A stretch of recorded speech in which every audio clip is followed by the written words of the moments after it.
কিয়ামতের আগে পোশাক পরিহিতা উলঙ্গ নারীদের সংখ্যা বেড়ে যাবে। তো কিয়ামতের আগে মারে ভুলে যাবে, মাকে ভুলে গিয়ে স্ত্রীর পেছনে পেছনে দৌড়াবে। আল্লাহ তাআলা বলছেন, হে নবী, লোকেরা আপনাকে কিয়ামতের ব্যাপারে জিজ্ঞেস করে, আপনি কিয়ামতের ব্যাপারে কি বলবেন? আপনি তো কিছু জানেন না এই ব্যাপারে। এই ব্যাপারে জানে কে? বিশ্বনবী যখন মক্কার জমিনে কিয়ামতের ব্যাপারে বারবার মক্কার লোকদেরকে সাবধান করতে শুরু করলো যে এই দিন দিন না, আরো দিন, এই দিনটাই দিন নয়, বিশাল একটা জগৎ পড়ে আছে, সেটা শুরু হবে কিয়ামত দিয়ে, সব লন্ডভন্ড হয়ে যাবে।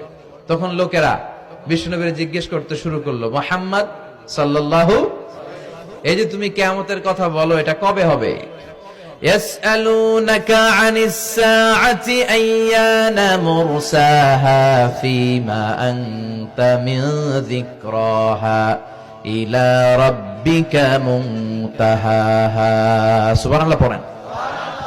ও নবী, লোকেরা আপনারা জিজ্ঞেস করে কিয়ামত কবে হবে, কিন্তু কবে হবে এটা আপনি কেমন করে বলবেন? এটা তো আপনি জানেন না, গোটা বিশ্বের কেউ জানে না, জানে একজন, তিনি কে? They are asking about the day of resurrection. People are asking you about Qiyamah. Who are you to talk anything about it? Only Allah has the final word regarding Qiyamah. ও নবী, লোকেরা আপনারা কিয়ামত কবে হবে খালি ধরে জিজ্ঞেস করে, তো এই ব্যাপারে আপনি কথা বলবেন কি করে? এই ব্যাপারে কোনো জ্ঞান তো আমি আপনাই দেইনি। কিয়ামত কবে হবে এটা জানি শুধুমাত্র আমি আল্লাহ। চিল্লায় বলেন ঠিক কিনা? বিশ্বনবী মক্কায় কিয়ামতের ঘোষণা দিলেন। বিশ্বনবী বললেন, এই পৃথিবী এরকম থাকবে না, সব ভেঙে চুরে খান খান হয়ে যাবে। আল কারিআতু মাল কারিআতু ওয়া মা আদরাকা মাল কারিআহ। বিকট একটা আওয়াজ হবে, ইসরাফিল যখন সিংহায় ফুৎকার দিবে, গোটা বিশ্বটারে মেসাকার করে দিবে কে? আবার বিশ্বনবী শোনাতে লাগলেন, ইদা জুলজিলাতিল আরদু জিলজালাহা ওয়া আখরাজাতিল আরদু আসকালাহা। বিশ্বনবী বললেন, সেদিন পৃথিবীটা কেঁপে উঠবে, মহা ভূমিকম্প হবে।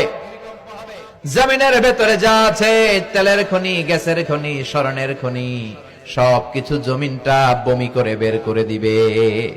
আবার বিষ্ণু বলতে লাগলেন, ইদা রুজ্জাতিল আরদু রাজ্জাও ওয়া বুসাতিল জিবালু বাসসা।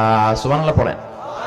জমিনটা কেঁপে উঠবে, পাহাড়গুলো ভেঙে চুরে দুমড়ে মুচড়ে যাবে, গোটা বিশ্বটা কেঁপে উঠবে, সাগরের বুকে দাউ দাউ করে আগুন জ্বলবে। সেই দিনটা হচ্ছে কিয়ামতের দিন। বিশ্বনবীর মুখ থেকে বারবার বারবার বারবার এই কিয়ামত কিয়ামত শুনতে শুনতে কাফেরদের মনের ভিতরে ভয় ঢুকে গেছে। কাফেররা মনে মনে কয়, এই মুহাম্মদের তো কোনোদিন মিথ্যা কথা বলতে শুনি নাই। শুনছে? বিশ্বনবী ওনার পুরো জীবনে একটি মিথ্যা কথা বলেছেন, একটি অসত্য কথাও তিনি বলেছেন। ওদের মনের ভিতরে ভয় ঢুকে গেছে, কিরে মুহাম্মদ যা বলে তাই তো হয়।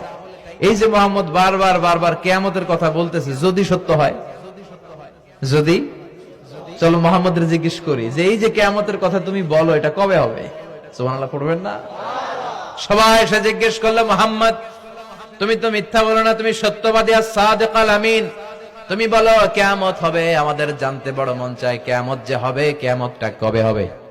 আল্লাহ তখনই আয়াত নাজিল করে বললেন, নবী ওরা জিজ্ঞেস করে কিয়ামত কবে হবে, কিন্তু আপনি বলবেন কেমনে? বলতে পারে একজন, তিনি কে?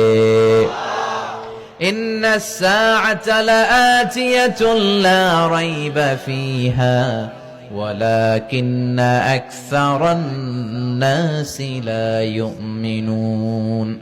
আল্লাহ বললেন কিয়ামতটা হবেই হবে, এতে কোনো সন্দেহ নাই। সন্দেহ আছে নাকি? এটা কিন্তু ঈমানের সাথে সম্পৃক্ত।